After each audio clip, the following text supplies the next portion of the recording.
Moi, je suis nouveau sénateur et quand on entend ce qu'on a entendu ce matin, enfin moi, en ce qui me concerne, je suis totalement horrifié. Hein, horrifié. Le mot n'est pas trop fort. Mais là, nous sommes, j'emploie un mot que vous avez vous-même employé à l'instant, stupéfait par le réquisitoire que nous venons d'entendre. Je suis, et nous sommes effarés de la perfection du montage qui a permis cette rente hors norme à tous les niveaux, au profit de quelques grands groupes et au détriment des citoyens et de l'État. Oui, je ne sais pas si j'ai été simplement impressionné par la clarté de votre propos ou terrifié. Mes questions à partir de là. D'abord, je pense qu'on est effectivement en présence d'un scandale d'État. Les mots sont forts. Ce matin d'octobre 2014, les sénateurs de la Commission du développement durable découvrent avec effarement les conclusions du rapport de Bruno Lasserre, président de l'autorité de la concurrence. D'après lui, les concessionnaires d'autoroutes feraient des bénéfices exorbitants sur le dos de l'État et des usagers. Je prends un exemple qui nous a surpris lors de l'enquête que nous avons menée. En tant qu'usager des autoroutes, vous avez constaté que dorénavant, vous avez la possibilité, si vous êtes équipé du T, de pouvoir passer à des guichets à 30 à l'heure. Cerise sur le gâteau, l'État aurait payé 407 millions d'euros pour les télépéages, ces péages où l'on peut passer sans s'arrêter grâce à un abonnement. À créer ces 2 ou 3 fils spécialisés 30 à l'heure. Hervé Maurey, le président de la Commission du développement durable lui-même, n'en revient pas. Si vous me permettez juste de vous interrompre 30 secondes sur ce point, j'avoue que quand j'ai lu ce passage de votre avis, j'ai relu plusieurs fois parce que je pensais avoir mal compris. Donc vous me confirmez aujourd'hui que j'avais bien compris, je vous en remercie. Nous avons découvert que cet investissement qui est profitable et qui a été réalisé dans l'intérêt des autoroutes qui vont économiser des coûts de main-d'œuvre, décongestionner les péages et donc rendre plus attractives les autoroutes qu'elles gèrent, ont réussi à faire compenser ces investissements par l'État. Elles ont expliqué que cet investissement était bon pour le bilan carbone et donc l'État a compensé sous la forme d'une hausse des péages la réalisation de ces lignes télépéages à 30 à l'heure. On ne peut pas écouter et entendre ce qu'on a entendu ce matin et refermer le dossier et passer à autre chose. C'est pas possible. D'où la proposition que j'ai formulée à la fin de la réunion, qu'on mette en place un groupe de travail, une structure légère au sein de la commission, qui auditionnera un certain nombre d'acteurs de ce secteur, de manière complémentaire à ce qu'on a fait ce matin, pour qu'on puisse ensuite déboucher sur un certain nombre d'actions et notamment une proposition de loi.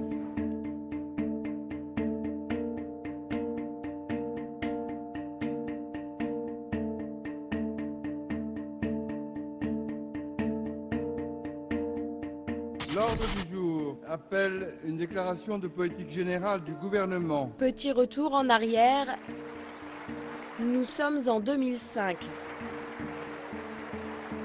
Le nouveau Premier ministre Dominique de Villepin annonce la privatisation des autoroutes.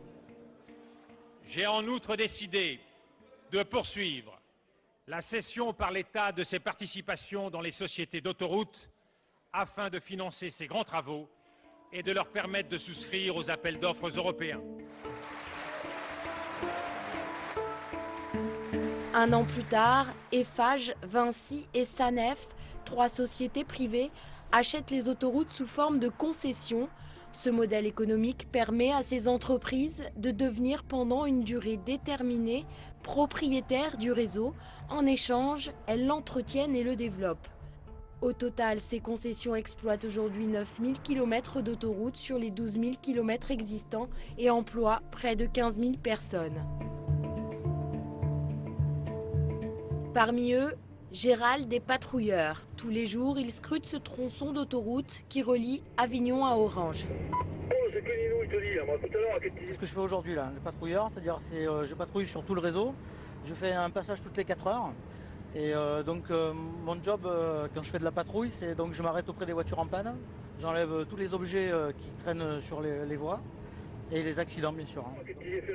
Aujourd'hui, c'est une panne d'essence. Premier sur les lieux, il protège l'automobiliste en attendant le dépanneur. Bon, c'est une panne d'essence, c'est pas méchant, donc on a un dépanneur qui va venir, il va lui apporter du gasoil.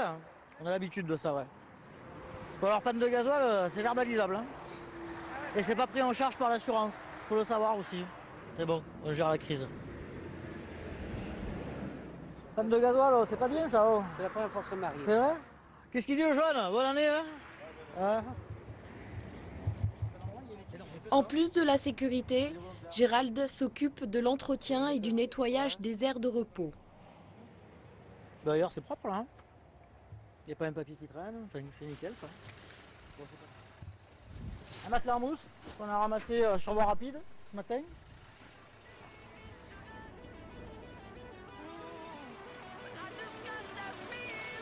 Derrière les hommes en jaune, une grosse machine. Nous sommes à Avignon, au centre de contrôle national des autoroutes du Sud.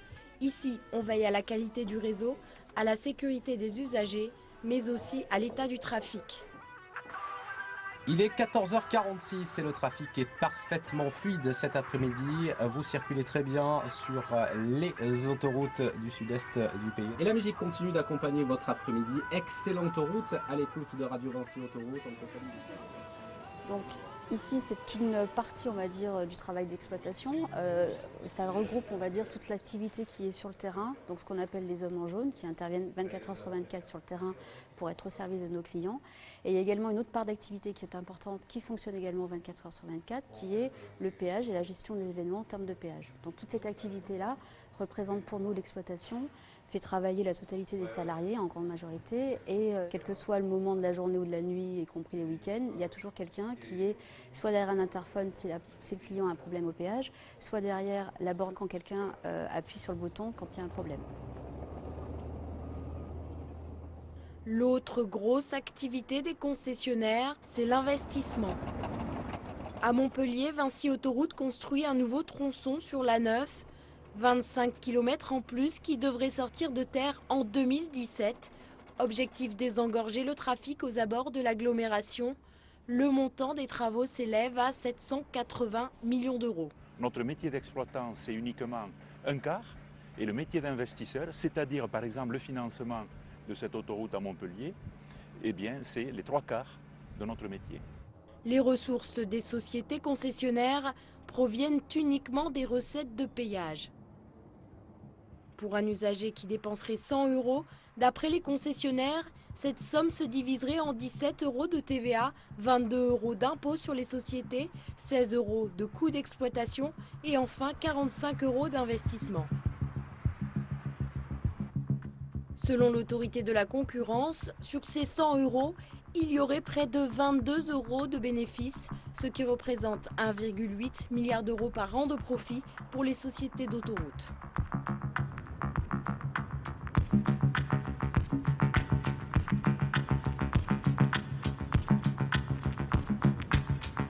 Laurent Equet est président d'un think tank d'usagers. Il dénonce également les bénéfices records des concessionnaires. Les profits ne cessent d'augmenter parce que les autoroutes deviennent rentables. On peut aussi considérer que les entreprises privées ont su habilement gérer ces entreprises, améliorer leur productivité en baissant leurs charges. Donc comme ils baissent sans cesse leurs charges et qu'ils bénéficient d'une augmentation systématique, eh bien on a un gap de plus en plus grand qui fait que la marge bénéficiaire est de plus en plus forte. Voilà.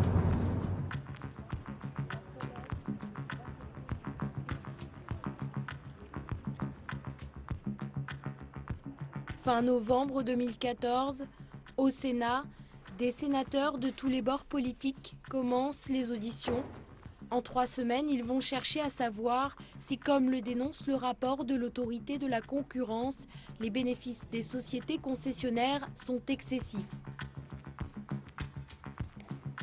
Début des auditions, l'ambiance est tendue, les concessionnaires sont sur la défensive.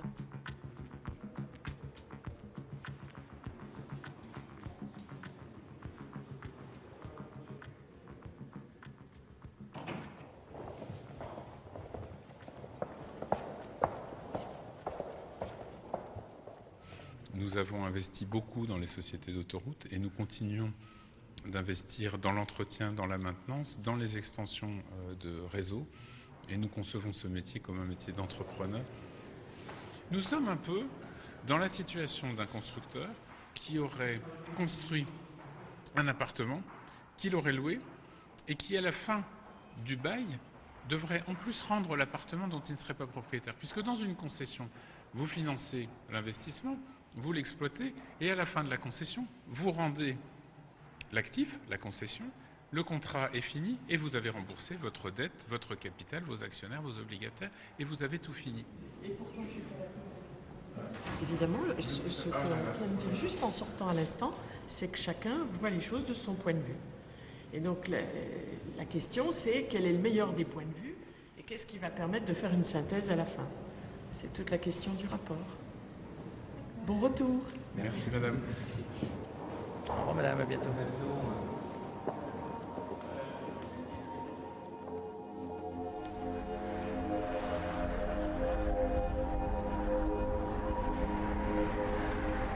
En décembre, une décision du gouvernement vient changer la donne. Ségolène Royal annonce l'abandon de l'écotaxe, cette taxe que devaient payer les poids lourds pour compenser leurs dommages environnementaux. Le manque à gagner est énorme pour l'État. Non seulement il va devoir rembourser 800 millions d'euros pour rupture de contrat à la société Ecomove, mais il ne touchera pas non plus les 1,2 milliard d'euros que devait lui rapporter chaque année cette taxe. L'État cherche donc de l'argent et pense pouvoir le trouver dans le pactole supposé des sociétés d'autoroutes. D'un côté, et les automobilistes comme les camions payent les autoroutes manifestement plus cher que leur prix, ce qui provoque des super profits dans les compagnies autoroutières qui, je le rappelle, ont été privatisées. Et donc il y a un sentiment d'injustice qui mérite en effet que l'on prenne le temps de mettre à plat qui paie quoi dans l'usage des infrastructures. Un bras de fer s'engage entre le gouvernement et les sociétés d'autoroutes. Retour au Sénat, les sénateurs prennent en compte ce revirement du gouvernement. Désormais, ils s'interrogent aussi sur cette manne financière. Comment reprendre la main et comment éviter que cette rente ne se fasse qu'au bénéfice des actionnaires? Parce qu'au final, c'est ça. C'est-à-dire qu'on a un outil en situation de monopole dans les mains de privés. Et cette rente, au lieu de bénéficier à l'État, en ces temps difficiles financièrement, c'eût été intéressant d'avoir cette rentrée dans les caisses de l'État. Il faut bien en convenir. Le groupe de travail constate que jusqu'à présent, l'État a été peu regardant sur les bénéfices des sociétés concessionnaires. Si l'État et ses services ont été très présents depuis le début, semble-t-il, sur le plan technique, sur le plan de la sécurité autoroutière. Et ça, c'est très important. L'État n'a pas manqué à ses devoirs.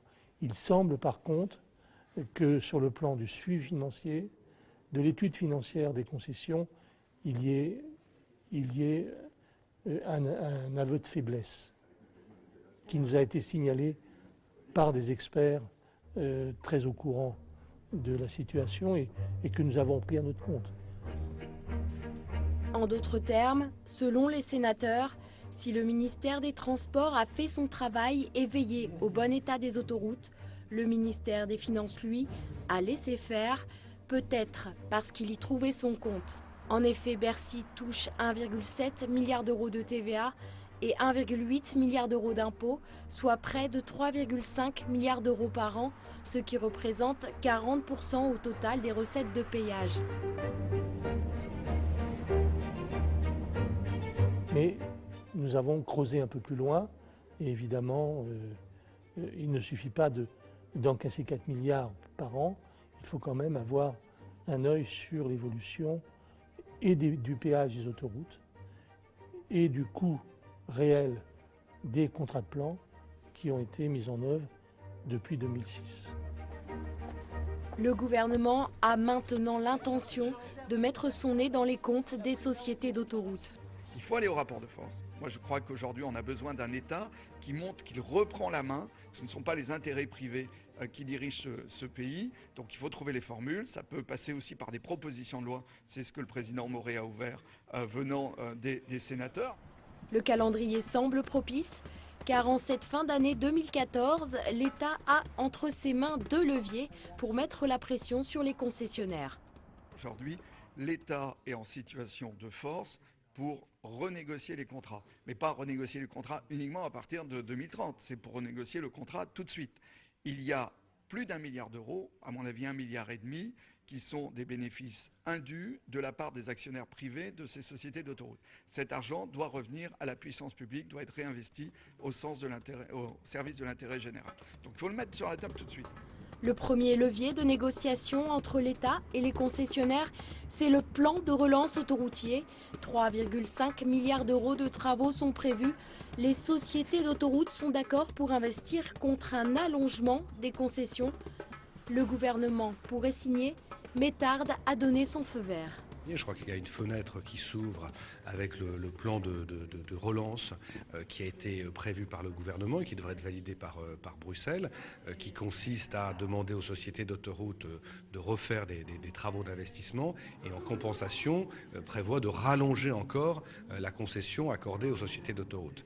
Et donc une des pistes ouvertes était de dire qu'il faut profiter de cette fenêtre pour renégocier les choses. L'autre levier, c'est un article inscrit dans les contrats de concession. Il permet depuis 2012 de renégocier les contrats à condition de les dénoncer avant la fin de l'année. Il y a donc une fenêtre de tir avant le 31 décembre. Il faut aller vite.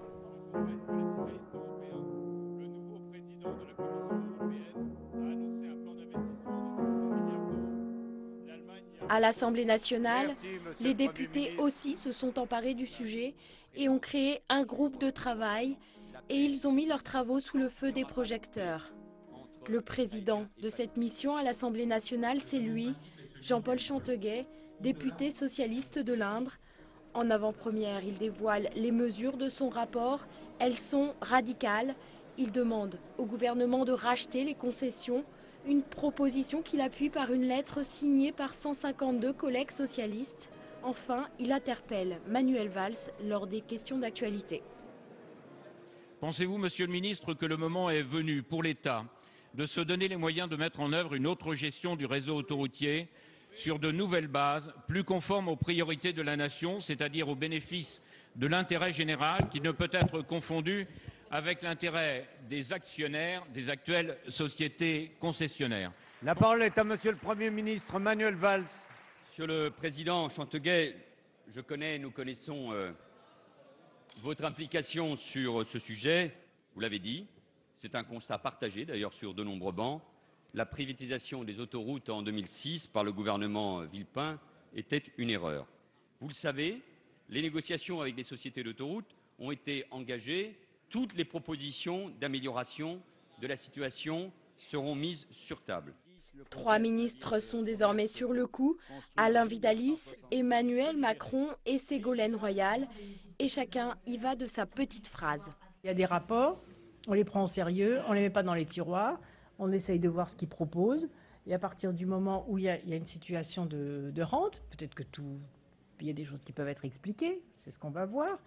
Et bien à ce moment-là, on trouve des solutions. Et en toute transparence, il n'y a pas lieu ni de s'énerver, ni de vociférer, ni de faire des polémiques, ni d'hurler à la ruine des sociétés d'autoroutes, à la ruine des entreprises. Non.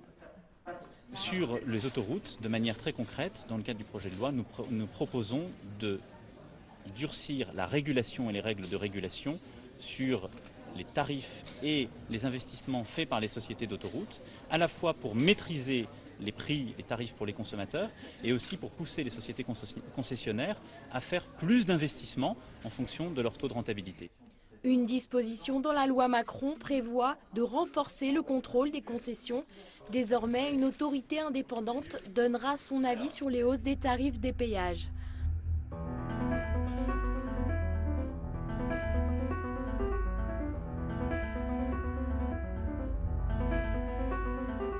Le 17 décembre 2014, les sénateurs dévoilent leurs conclusions à la presse. Elles sont plus mesurées que celles des députés. Ils ne sont pas pour un rachat des concessions. De prendre la coprésidence de ce groupe de travail qui s'est beaucoup réuni, qui a fait beaucoup d'auditions, qui a beaucoup travaillé. Et voilà, je vais tout de suite laisser la parole au coprésident. Je crois que c'est M. Filleul qui va commencer. Nous n'avons pas les mêmes conclusions que l'Assemblée nationale. Nous disons qu'il vaut mieux garder les contrats de plan tels qu'ils sont aujourd'hui, les concessions autoroutières qu'ils sont aujourd'hui. Si les sociétés autoroutières ne faisaient pas évoluer de façon intelligente, entre guillemets, ces contrats de plan pour l'avenir, nous proposons que l'État, dans ces cas-là, nationalise, entre guillemets, ou rompe une concession d'une société autoroutière pour dire, puisque vous n'acceptez pas ce qu'on vous a proposé, eh bien nous engageons le processus de reprise en main des concessions autoroutières. En d'autres termes, les sénateurs souhaitent que l'État cesse d'allonger les contrats et récupère les autoroutes le plus vite possible. Ils suggèrent également le rachat d'une des concessions à titre expérimental pour voir si, comme le proposent les députés, on peut aller plus loin. Ils souhaitent enfin rendre plus transparentes les négociations entre État et concessionnaires. Nous avons mis en œuvre et proposé un certain nombre de préconisations fortes pour que l'État retrouve sa place dans les négociations et que l'État soit à la place qui est le sien par rapport aux sociétés concessionnaires. C'est-à-dire qu'il se fasse respecter, qu'il y ait de la transparence, que l'on sorte de l'opacité pour une transparence, que le Parlement soit informé des négociations, n'est-ce pas, du contenu des négociations, et puis de l'aboutissement de ce contrat de plan, avec aussi un partage des bénéfices, c'est très important, du système autoroutier, pour les réinvestir dans les infrastructures autres qu'autoroutières. Plus de transparence et de régulation, le groupe de travail propose qu'une autorité indépendante exerce un contrôle sur les accords passés entre État et sociétés d'autoroutes. Une idée déjà présente dans la loi Macron qui prévoit d'élargir les compétences de l'ARAF, l'autorité de régulation des activités ferroviaires, aux sociétés d'autoroutes. Oui, elle ne va pas assez loin, la loi Macron, pour nous. Elle ne va pas assez loin parce qu'il y a des idées, en effet, de régulation, mais ce que nous demandons, c'est le contrôle. Aujourd'hui, si je puis dire, c'est pour avis. Et nous demandons un véritable contrôle, quelquefois un avis conforme d'une autorité qui pourrait être l'ARAF, sur à la fois les travaux à travers les contrats de plan qui ont été faits, donc ex post, pour dire véritablement est-ce que ce qui a été accepté au départ par l'État a été véritablement fait, est-ce que l'augmentation du tarif proposée est justifiée ou non.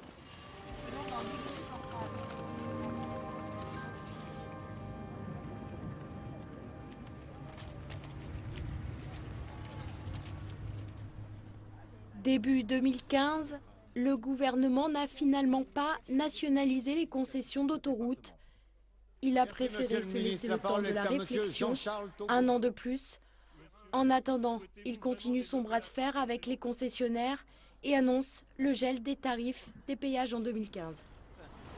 Il a paru plus raisonnable aujourd'hui de geler les projets de hausse des tarifs pour avoir le temps de travailler, de réfléchir et de savoir comment on restabilise des concessions autoroutières. Comment mieux maîtriser les concessions autoroutières ? Cette fois, le gouvernement ne fait pas cavalier seul, il associe le Parlement à sa réflexion. Un groupe mixte de députés et de sénateurs est créé. Il est chargé de proposer à terme un scénario de sortie de crise. Il n'y a pas de réflexion arrêtée, il n'y a pas de position des figée aujourd'hui, en tout cas dans les échanges qu'on a pu avoir. Je pense très franchement que si on arrivait déjà à clarifier un certain nombre d'éléments de ces contrats de concession afin de pouvoir avoir une transparence sur les questions de tarification, sur les questions notamment de travaux supplémentaires, on aurait fait un grand pas. Les sénateurs attendent également l'arrivée de la loi Macron dans l'hémicycle qui leur permettra d'intégrer leurs propositions. Il y aura la loi Macron qui va nous permettre aussi de transformer nos propositions en amendements. Donc c'est le début d'un processus dans lequel nous avons l'intention de continuer à travailler. Bon, essayons plutôt de travailler sur l'avenir et d'avoir un système qui convienne à tout le monde et qu'en particulier les usagers ne soient plus les vaches à lait qu'ils ont été depuis une bonne dizaine d'années.